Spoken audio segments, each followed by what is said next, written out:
யாதும் ஊரே யாவரும் கேளீர் தீதும் நன்றும் பிறர் தர வாரா.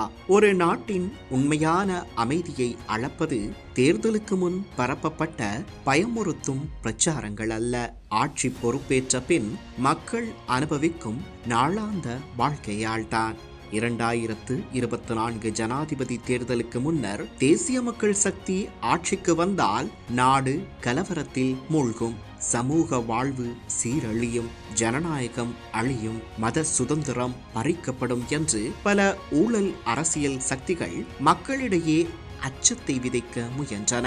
ஆனால் இன்று மக்களே அந்த கதைகளுக்கும் நிஜ வாழ்க்கைக்கும் இடையிலான வித்தியாசத்தை தெளிவாக கண்டு கொண்டிருக்கிறார்கள். இன்று மிகுந்த சிரமத்தை எதிர்கொள்வது சாதாரண மக்கள் அல்ல, பல ஆண்டுகளாக அதிகாரத்தை பயன்படுத்தி சட்டத்திற்கு மேலே வாழ்ந்ததாக எண்ணிய ஊழல்வாதிகளும் குற்றச்செயல்களுடன் தொடர்புடையவர்களும் தான். சட்டம் தங்கள் வாசலை தட்டத் தொடங்கியவுடன் ஜனநாயகம் ஆபத்தில் உள்ளது, அரசியல் பழிவாங்கல் நடக்கிறது என்ற முழக்கங்கள் மீண்டும் ஒலிக்கின்றன. ஆனால் இந்த நாடகத்தை மக்கள் இனி எளிதில் நம்ப தயாராக இல்லை.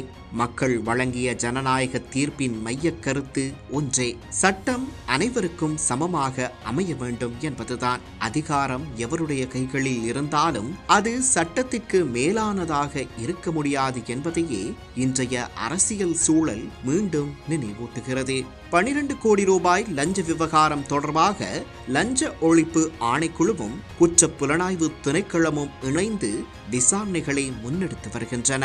இந்த லஞ்ச விவகாரம் தொடர்பாக முன்னாள் நீதி அமைச்சர் கலாநிதி விஜயதாச ராஜபக்ஷவின் மகன் ரகித ராஜபக்ஷ, ஐக்கிய மக்கள் சக்தியின் ஹொரண முன்னாள் தொகுதி அமைப்பாளர் சரித் அபேசிங்க உள்ளிட்ட 3 கைது செய்யப்பட்டு விளக்கமறியலில் வைக்கப்பட்டுள்ளனர். அதேவேளை இன்னும் பல அமைச்சர்களின் திருகு தாளங்களுக்கு துணை போன அவரது வாரிசுகள் பற்றி விசாரணைகளும் தடையின்றியும் விரைவாகவும் நடைபெறுகின்றன என்று அறிவிக்கப்பட்டுள்ளது. இதனால் அதிகமாக பதற்றமடைவது யார்? சட்டத்தின் முன் பதில் சொல்ல வேண்டியவர்களே. பல ஆண்டுகளாக கணக்கு கேட்கப்படாதவர்கள் இன்று கணக்கு கேட்கப்படும் போது அதையே ஜனநாயகத்திற்கு எதிரான செயல் என்று சித்தரிக்க முயல்வது மக்களின் அறிவை அவமதிப்பதாகும். வவுனியாவில் நடைபெற்ற திடீர் ஜனநாயக காவலன்களின் வேஷமும் கோஷங்களும் அதன் வழி வந்தவையே.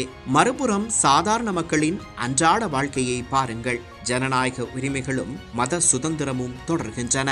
தந்திரிமலை ரஜமகா விகாரையில் நடைபெற்ற பொசன் நிகழ்வில் ஜனாதிபதி பங்கேற்கிறார். அதே நேரத்தில் நைனா தீவு ஆலய திருவிழாவும் பம்பலப்பிட்டி இந்து கோயில் உற்சவமும் மடுமாதா திருத்தலத்தின் கிறிஸ்தவ வழிபாடுகளும் தடையின்றியே நடைபெறுகின்றன.